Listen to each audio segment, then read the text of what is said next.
It is such an honor and a pleasure to have you, Don Cheadle, on Jemele Hill is Unbothered, actor, avid golfer like myself. Talented in so many different ways, with the instruments you play, you do a lot of things. But I'm going to start this podcast with the same question I ask every guest who appears on Jemele Hill is Unbothered. And that is, when did you, Don Cheadle, become unbothered? I think it started pretty early for me. My mother was very outspoken. She's been an educator. She had many things that she did in her life. She taught young people of color, mostly young Black kids, life skills. She ran HR, and she was always very much about advocating for yourself and speaking up and, never having to play the background. And I think just very early on, that gave me a lot of, I won't say confidence, but I had a sense of right and wrong and who I was and, how to show up to the best of my ability. And my father was a clinical psychologist, very thoughtful person, analytical person, and would challenge you to ask questions of yourself and to question your choices and just to really kind of be present. And I think in the face of that, it doesn't mean that you're not going to be externally bothered. And sometimes you will be internally bothered. But for the most part, it was, instructional on how to be centered and know who you are and try to come from a place of authenticity. And if you're doing that, you can deal with whatever comes back. As long as you are willing to deal with the consequences of being front and center, then there you go. Give me a sense of what was your path. Like you said, you've always been that person, but I feel like that this is the season in your career where you have been the most outspoken. So how did you sort of grow into using your platform and your voice and really giving yourself, kind of a megaphone out here?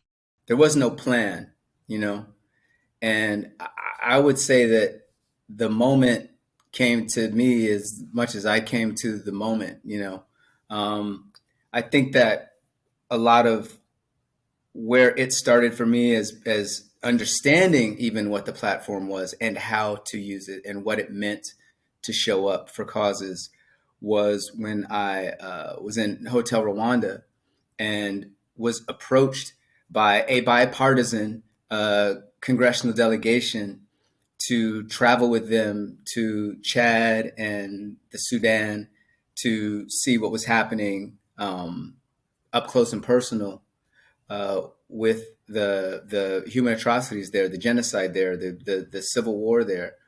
And they, saw Hotel Rwanda as a way to platform discussions about what was currently happening in the region. And that's when I realized, like, oh, there's a power to this. There is I know I'm the bright, shiny object in the room.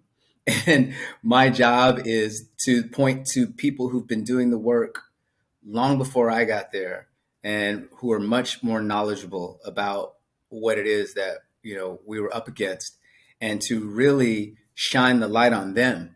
If I'm the thing that people are paying attention to, then when they're paying attention to me, I can go, okay, well, talk to them. Look at them. These are people who have, in many cases, risked their lives and lost their lives, showing up for people and being an advocate for them in a way that I'm just doing a small part to bring attention to. So, like I said, and I think the moment that we're talking about, that you and I are talking about, has been charged and was hurtling toward us as I moved toward it. So to stay silent in the face of everything that was happening, I'm not going to go so far as to say if you're out there and you're not standing up, you're complicit. But you've in some ways made a tacit agreement that it's all right. And again, I'm not trying to, moralize or proselytize about it and say, like, you need to, you have to, you should. It's not that. I have felt that and realized that, oh, I have an opportunity to do something. So I'm going to do it. Well, since we're on the topic of how I don't know which is the chicken or the egg, you meeting the moment or the moment meeting you. You certainly created a moment a few years ago when you wore a Protect Trans Kids t-shirt when you hosted Saturday Night Live, which I always think sort of that's what real allyship is like not just showing up for just you or the people that look like you, but showing up for a community that is maybe being harmed in similar ways that you recognize, and showing up when no one asked you to, right? Because it's easy to show up. Like I chart the companies and the even some of the newsmakers who were all about talking about racism and racial inequity and social justice after George Floyd. And then I look at where they are now. And those same people that were loud then are not nearly as loud now.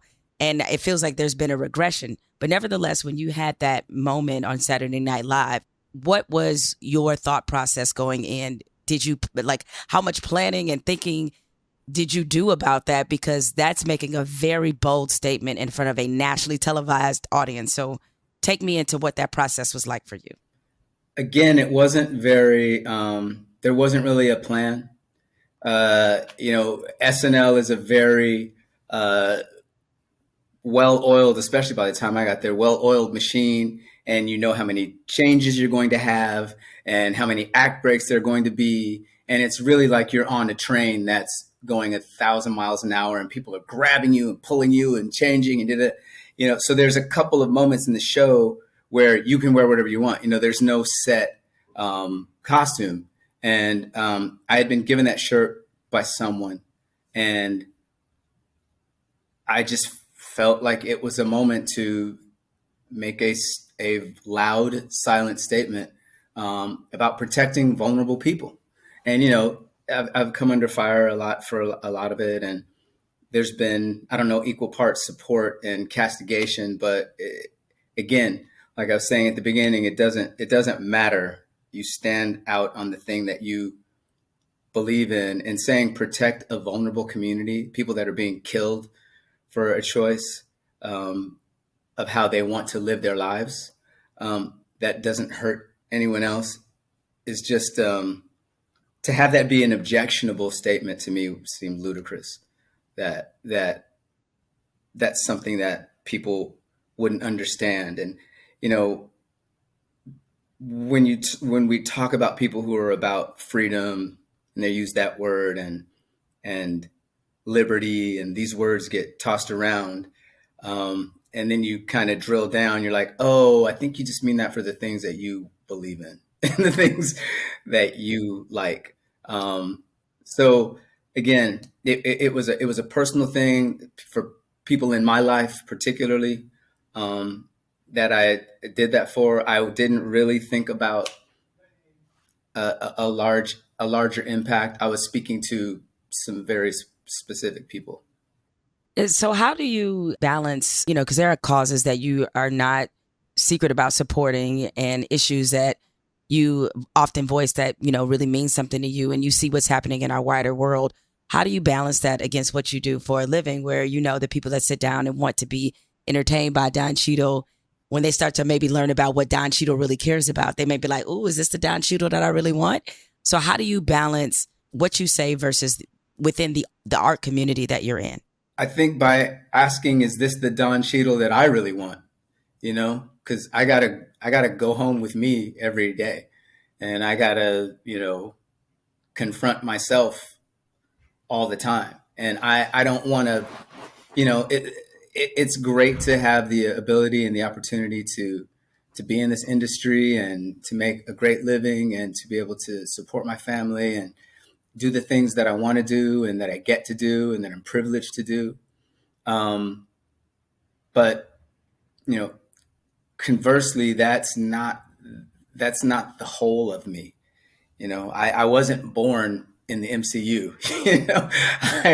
I'm a dude who grew up in the Midwest and, was a kid who just liked to make believe. And as I got older and it got obviously more refined and became a professional and understood really the power of this thing that we get to do, and being able to say things in film and in TV, and as a writer, as a producer, as a director, all the different ways to plug into this, to be a storyteller, to hopefully make people think certain things, change people's minds, always to entertain, because I think that's the first job. But entertaining doesn't mean that you have to unplug your brain. So for me, I've always wanted to smuggle in things, and just always challenge myself to find compelling ways to look at sometimes challenging things and put it in front of people to discuss and talk about. And if that ever stops and that's not really what it's about anymore, I guess I'm done. You know what I mean? It wasn't anything I ever imagined would happen. So if it goes away, I guess there'll be a slight mourning. But if it goes away because people are like, you shouldn't be supporting people who need support, or you shouldn't be standing out on issues, then it's like, I guess I shouldn't be here then. You know about that. You know about that, Jemele. I'm talking I know, right? And but it know feels you. like I might have a little more leeway than you do because I just say shit. I'm like y'all don't like it, y'all just don't like it, right? People could look at that and go, wow, you really paid a cost for standing up and making a statement. And the real arbiter of that is you. If you feel like the cost was worth it or it's still valuable, and here you are, you still have a platform, you still have a voice and are using it. It's like, I think everyone has to decide for themselves what it's worth. And like I said, what you are willing to accept as the consequence of whatever actions you take. And that's just between you and you. Let's talk about, you brought up the Marvel MCU, Marvel Comic Universe, which you have been a part of now for quite some time. I am familiar with this story, and I'm going to ask that you retell it to some degree. But initially, you got into the universe.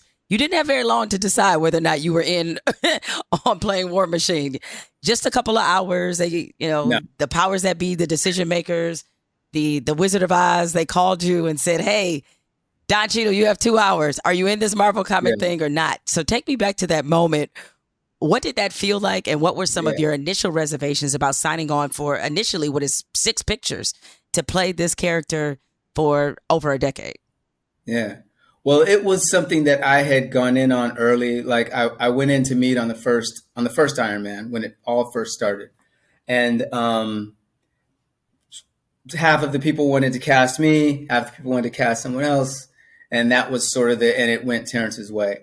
And then after the first film, I, wasn't really intimately aware of everything that happened inside, but I knew that there had been a parting of ways between the two of them. And I got a call very soon after that and, was told this is something that we're not going to leave open for a while. We have to move forward and we want to do it quickly.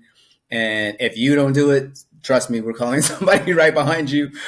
So, we're offering it to you now, and it's 6 movies and it's a couple of Iron Mans. It's like 4 Avengers or 4 Iron Man, 3 Avengers. I forget exactly how it broke down, but it was 6 movies, and I'm doing the math in my head and I'm like, that could be 12, 13 years. And I said, well, what's going to happen with the character? What's the arc? What's the journey? They're like, we don't know. But you're going to be in them. Do you want to do it or not? And I said, well, it's kind of hard to, I'm at a laser tag birthday party with my daughter. They were like, oh, well, take 2 hours then. Go ahead. You have plenty of time. And, between hiding behind stuff and pew, pew, pew with, my wife and kids, we were just discussing, like, should we take a flyer on this? And ultimately decided to do it. And, here we are, like you said, 13 or something years later, 14 years later. I don't even know how many years later. Yeah. So I've always wanted to know this. So how does it work when you sign on to a multi-picture deal? Are you negotiating what you'll be paid for every picture at that moment, or does that change with every picture? How does it work? It changes, it for me, because I don't know what anybody else is doing. Other people, and I ain't in the Robert Downey sphere. So there are things that are happening with RDJ that aren't happening with anybody else in the MCU. But no, it's just a sort of a vague outline of a contract per everything. And there's general, it's going to increase, and there's general stuff. But then, the last Avengers comes out and breaks the world and does what it does. So, there's no way you're not returning to that again. You don't make a movie and it makes $2 billion and they go, okay, we're not doing that again. So, the MCU goes on, and my relationship in the MCU goes on, and Rhodey's journey goes on, and that's what's exciting about this latest one, Secret Invasion, because we get to see more Rhodey over the course of the show, and I think that's something that I've been really desirous of doing, getting more intimately, familiar with who this person is and what makes him tick. And hopefully, as it goes forward, we'll just continue to peel back the layers on who he is. So I know you and Sam go way back, but what is it like working with him? It's great. I mean, yeah, I've known Sam for a long, long time, and we've always wanted to find something to do together, and the opportunities have never come up. And I don't think I was the first. I think when they were thinking of this story arc that these characters take, that wasn't initially going to be Rhodey. And then they thought, wait a minute, this could actually be great to see these two guys, kind of go back and forth, and also to platform what happens in the next movie. So let's figure out a way to bring the Rhodey character into this. And so after a lot of discussions with the writers and the producers and Kevin, we decided that it would be a good way to use Rhodey and to start to do what we're saying, start to peel back some of the layers on who he is and get to know him and get to understand what makes him tick. I know you can't give much detail, but you mentioned the fact, or any, right? Because I know how Marvel gets down and Disney I know how they get down. They're like, yep, basically, right. Somebody gonna come up missing if the wrong detail gets out. Exactly. You see the red dots start to show up on me. Right. Exactly. I do understand how they do this, but I'm sure when you started this, I mean, were you hopeful or did you anticipate that eventually this would lead to you in your own standalone project for this character?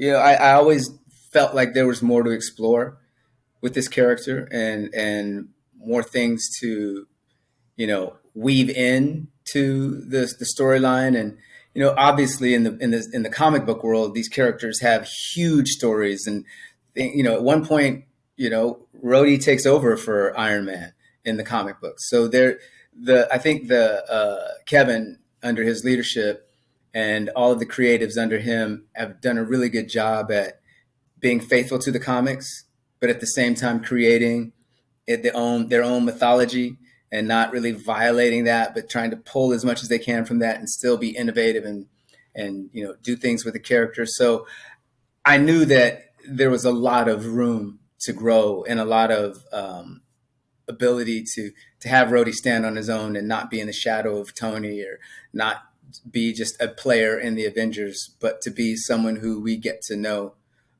in a deeper way. And I'm excited because, for me, which is something that I dig about Secret Invasion too, it's less about the bells and whistles and green screen and tricks and stuff, and it's more about the people. And to have a cast like this with actors like this, Ben Mendelsohn, Kingsley Ben-Adir, and Emilia Clarke, and Olivia, it's just a lot of actors have come together, and there's real juicy material for us to lean into, and that's really fun. Marvel catches a lot of strays from the film industry, from Hollywood. And by that, I mean, people are very critical of the impact that Marvel has had on not just filmmaking, but also movie going. So what are your thoughts on some of these criticism that Marvel, that people now, they only want to go see movies where you have, 8, 9 superheroes, that the superhero has replaced the actor/movie star? As someone in the MCU universe, add your 2 cents to this very hot topic about Marvel's impact on filmmaking in Hollywood. It's sort of, I think it's not dissimilar to how inside the business anyway, there was outrage at how much actors were getting paid and how much back end, and it was just not commensurate to what was happening in the world. And that's terrible. It's like, but it came from the people who were paying the actors a lot of the times. And I think there's, people can be upset, I guess, about the landscape and the environment that's out there, but it's not like it's because of Marvel. The Marvel movies are things that are these, 4-quadrant, international, huge blockbuster events that a lot of money is poured into, in the producing of it, in the P&A, in the marketing, all of that stuff. But if everyone stayed away in droves, that'd be the end of it.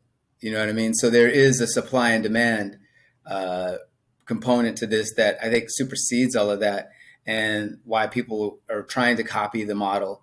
I personally lament the fact that studios, until the streamers came along, um, were disinterested in doing smaller movies, things, $50 million, $30 million, $25 million, because I did a lot of those films, and that's some of my favorite stuff, my favorite work. Everybody's there for the love of the game.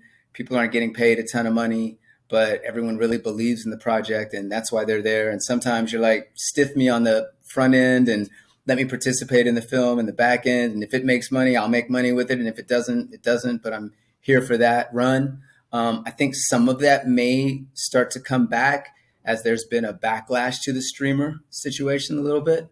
But to blame Marvel because a bunch of people want to watch Marvel movies is kind of crazy to me.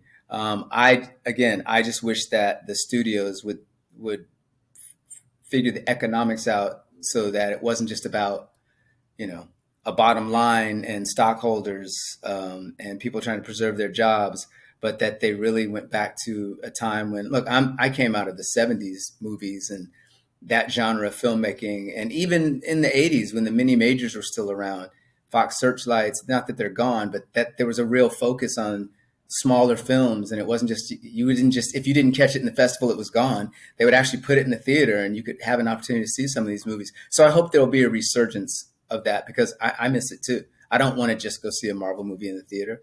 I want to see smaller movies. I want to see movies with filmmakers that are really interesting and innovative. And I miss that time too. The only thing I blame Marvel for is that y'all have unfortunately convinced people, all filmmakers, it seems like, everything don't need to be 3 hours, y'all. Like, that doesn't really, the movie times, Dad, like, it's killing me. It's killing me. Like, listen, I love John Wick. It has been an incredible franchise. And me and my husband just watched the fourth installment. And I swear to God, I don't think I've seen that many people get murdered in a movie in a long time. But that's neither here nor there. But I did not know this movie was damn near 3 hours. I was like, he just shooting people for 3 hours? I was like, John Wick, why? Yeah. I can't answer that. I know that became sort of a trend. I can't answer that because it doesn't seem to make sense either in the economics, because you think you'd want a lot more turnover and things to be shorter.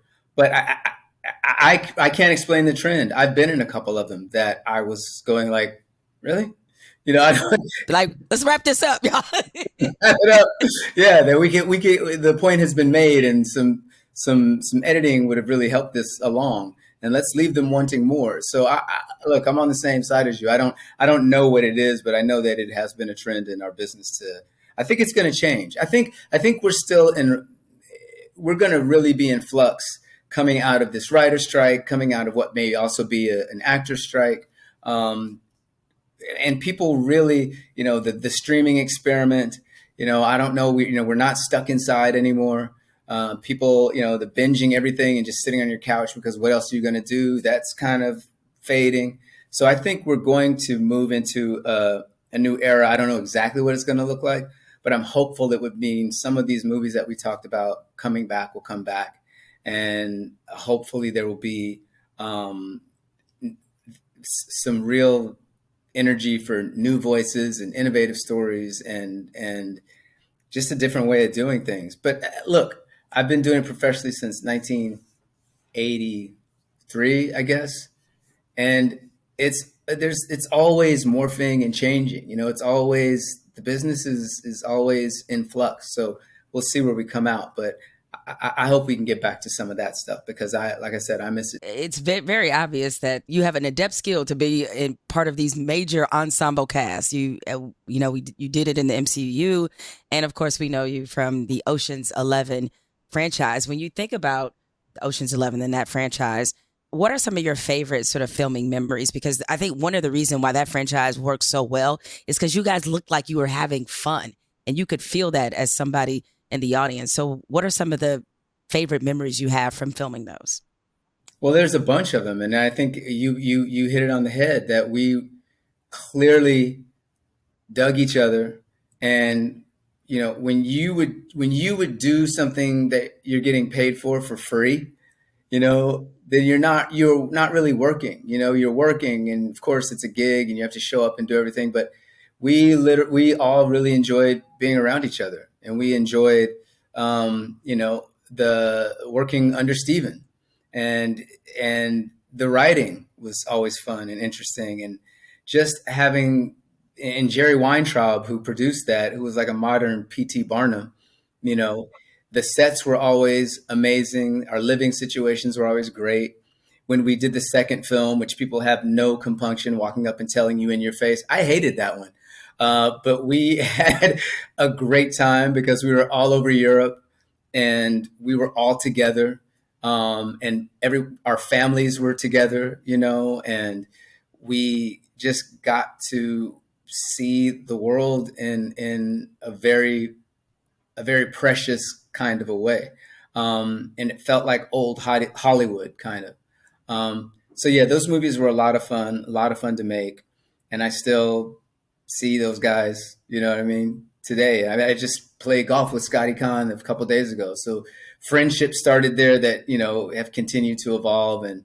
And we've lost people along the way, Bernie, and Carl, but we're glad to still be standing and still be making these connections. George and I just started a school in LA, and like I said, the relationships just have continued to grow and change. So we're happy about that.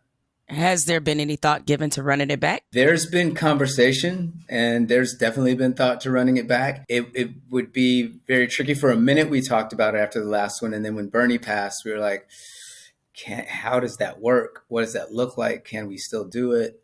And then Carl passed. And so, it's like Ocean's 9, now. And it's like, what does it mean to do it? What would it look like? Is it now like, what's that movie where all the old guys, is it kind of that kind of a movie now? Like, and then they did, of course, the Ocean's 8 with the women. So like, are they in it now, or how does that all flow? So I think it's just a lot of moving parts, and and again, there's been rumblings, but I haven't seen anything definitive about it. I just know every time I see George, he's like, I don't know, I don't know if it's over. I'm like, I don't know if it's over either.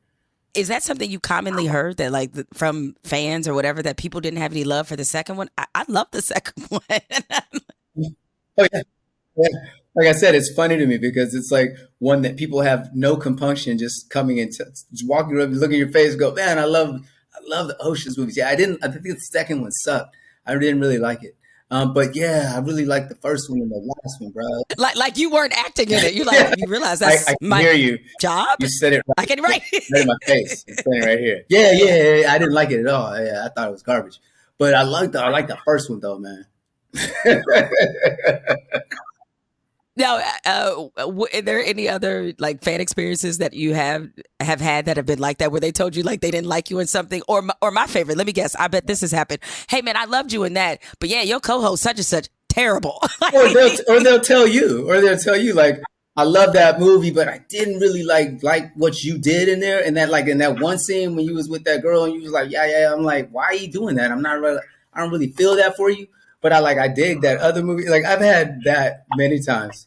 I've had hilariously when I did the Oceans movie, which famously I've been destroyed for the accent, and people hated the accent, and especially spending time in London. And it would depend where I was. Some people would come up to me and curse me out as a result of it. I'm like, it's a comedy. It's a movie. We're messing around. And then other people would be like, oh, I love the accent. I thought it was great. You just don't know. But to all of them, I'm like, it's a movie. It's not, we didn't really rob a casino in Vegas. we're all actors.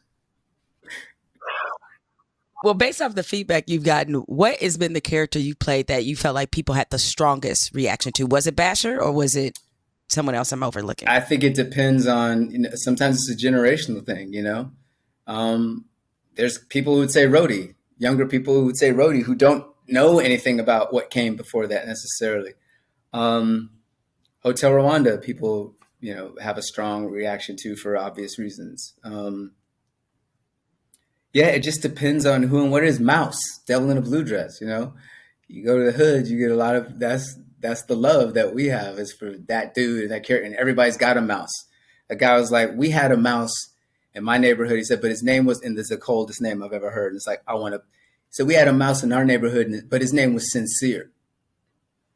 I'm like, that is a cold gangster name, Sincere. Was that a government name, or was that you feel like that was just a earned reputation named name? him Sincere.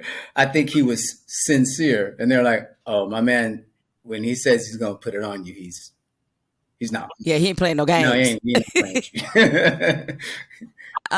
So when I was doing research for this sit down with you, I don't know how I didn't know this, but I didn't know you were married to Brigid. Is it Coulter? Did I pronounce her last name right? Because as soon as I saw her picture, I immediately recognized her from her episode of Martin. Like I was like, from Martin.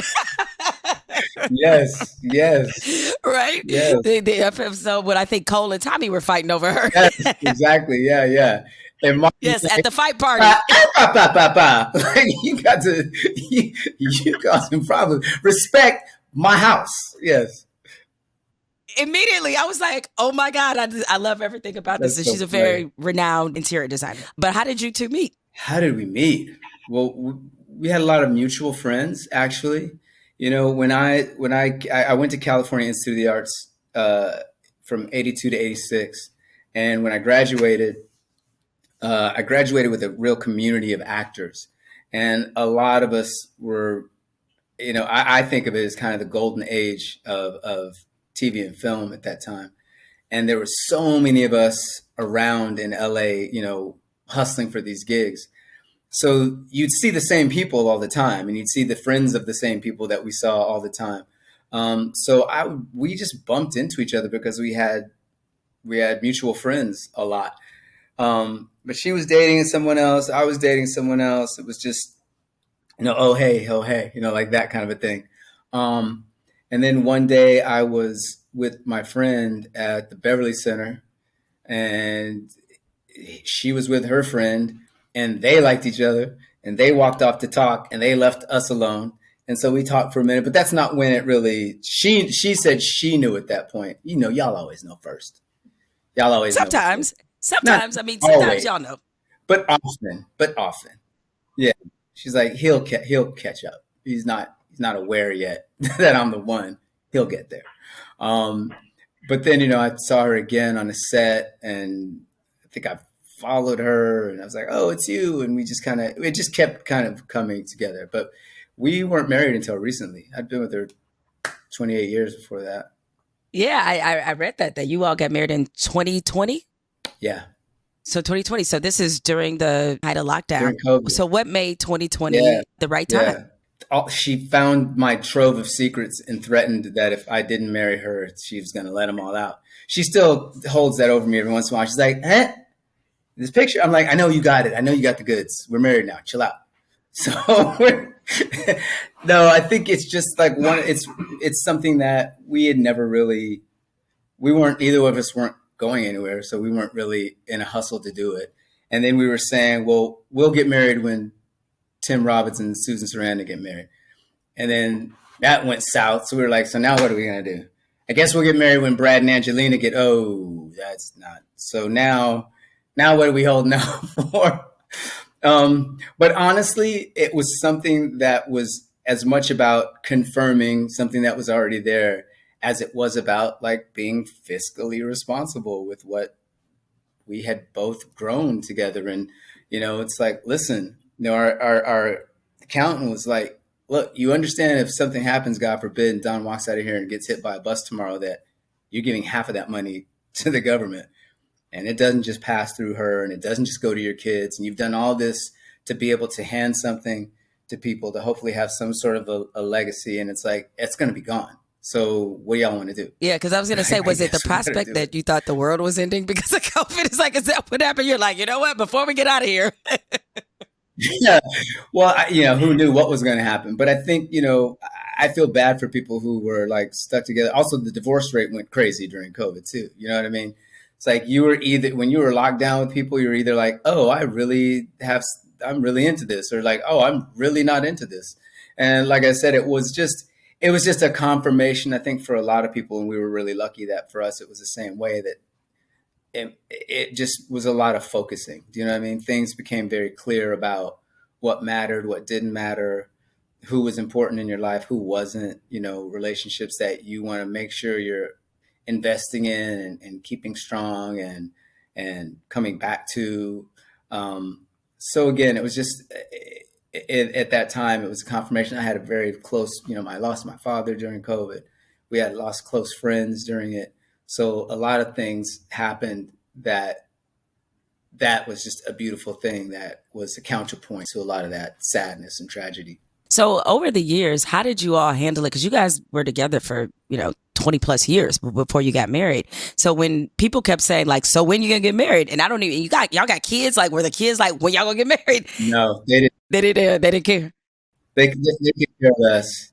I mean, I feel bad. My mom passed before we got married, and she really wanted us to do it. And we're like, oh, we're going to do it. But we had built our home from the ground up, and, putting kids through school, me traveling all over the world doing work, and her starting a very busy interior design company. And she started a co-working space, Blackbird. Check it out, Blackbird Collective. Please check that out. She still runs now. And you should come down there, Jemele. We'll talk about this off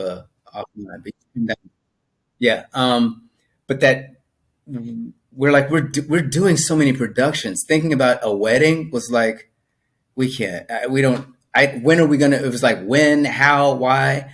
And really people thought we were married anyway. So we weren't getting a lot of people asking, like I did Wanda Sykes' show, and she said, I heard that you got married over COVID. And I thought, oh, wow, this dude I guess everybody lost their minds over COVID. I was like, no, it's to Brigid. She's like, oh, I thought it was like somebody else. Thought you slid some new woman in there. Yeah. But no, it was just, people, and we're living in California. I'm sure if we lived in Missouri or Illinois, there had been more questions like, when are y'all doing it? Because it's expected. Out here, they're like, oh, they're cohabitating and they have kids and our kids didn't care. They didn't know any different. You know what I mean? So does it feel different? Yes and no. I mean, yes and no. It doesn't. Yeah, I guess substantively, it doesn't really feel that different. Because we were calling each other husband and wife. It's 30 years. You know what I mean? It wasn't like 8 years or 3 years. It's like we've been doing it for 30 years. So the ceremony changes things. Of course, you feel like, oh, we're saying it out loud in front of people and concretizing this union with a pastor and your family. It's like, oh, we're saying it out loud in front of people. And now we're accountable in some ways to the space and to the world. But we already knew where we were. And, we've been on solid footing for a long time. So, of course, a lot of people, remember when you had that viral moment with Kevin Hart, which was so funny, and it's still one of my favorite things to watch. It was evident you all had chemistry there. So I've heard you mention before that you thought of something of where y'all might work together, some project. What's the status of that? Are you and Kevin Hart? Are we going to see you all one day on the big screen? Well, listen, wrestling Kevin Hart to the ground and getting him to commit to a time. I mean, but what is he? He's got a tequila company. He's got restaurants all over LA. He's doing credit card stuff. I mean, I think he's like working on a taco sauce. This dude's doing everything. Even a couple of weeks ago, we went and had dinner and sat down. I was like, okay, not a couple of weeks ago before the strike. We were not working during the strike. Pre-strike. Pre-strike. Pre-strike. We had sat down once again, to like kick it around and try to figure out what it would be, and just kind of started ideating on it and literally coming up with plot stuff. And okay, next time I see you, let's like get this down, and we're going to invite somebody in and record it. And, I'll just kind of do what we do and we'll figure it out. And then the strike happened. So the desire is there. The energy is there. Clearly there's a vibe there. I would agree with you that it's still hilarious to me when I watch that. It's one of the funniest things I've seen. And I watch it like it's not me. But Yeah, we're still knocking it around. We want to figure it out before we get too old. You've had such a robust career and have been able to play so many different roles, but have you ever come close to actually quitting acting before? Last week, very early, just last week. Yeah, so I think it's a cyclical thing. You know what I mean? As the business changes, I mean, early on it was because things weren't. I just think things weren't clicking, and I wasn't feeling like I had made the right choice. And my parents, to their credit, never ever, when I brought it up or when I talked about it, were like, well, then good, you need to like get over it and start getting serious about something to do with your life. They were always supportive. I remember calling my mom very early in my career and saying, I don't know, I think I've made the wrong decision. I don't think I can do this. And she said, you've been talking about doing this for a long time, since you were a child, as long as I can remember. She's like, don't give up on that. Don't give up on it. Double down. It's going to happen for you. And I credit her for that, having me like double down and then being very fortunate that things happen. But yeah, especially as the business changes and you're trying to create material, as we've spoken about, in a space sometimes that's not always welcoming to it, or it's so hard to bring anything into fruition in a production. It's really, really hard to get things happening, and it takes years of your life often. So finding that thing that you're going to commit that energy to and that time to is in a landscape that isn't necessarily receptive to it all the time. It's tough. So I don't think I've ever said like, I'm going to quit the business, but I felt like quitting the business as I've been a part of it in the way that I've been a part of it sometimes, just stepping back and trying to figure out a way to do things a little differently sometimes. Well, Don, thank you so much for spending this time with me. I can't wait to see Secret Invasion. Love, obviously, everything that you give voice to, just the fact that you're so willing to put yourself out there. And I'm also happy that you appeared on this podcast, because now people can see that you and Freddie Gibbs are not the same person. Now they can see this. I can't confirm that. We've also talked about doing something together, like a doppelganger. It has to happen. Where we would trade lives. I think it would be Oh my God, hilarious. That would be... See, I think you just walked yourself into a feature. It just, whoever steals that idea and writes it, please just give me co-credit. Correct. I just want to be in there. So wait till after the writer's strike and or the actor strike that may be looming. Correct. Yes. No ex parte writing during this. I heard that. Well, anyway, Don, thank you again for joining me, taking the time. Good luck with everything that you have coming up, because you got about 11 movies about to come out. So good luck with everything that you're doing. Congrats on the podcast, Jemele. It's great to see and hear you. You are also a great voice in the space, and I'm glad you're here.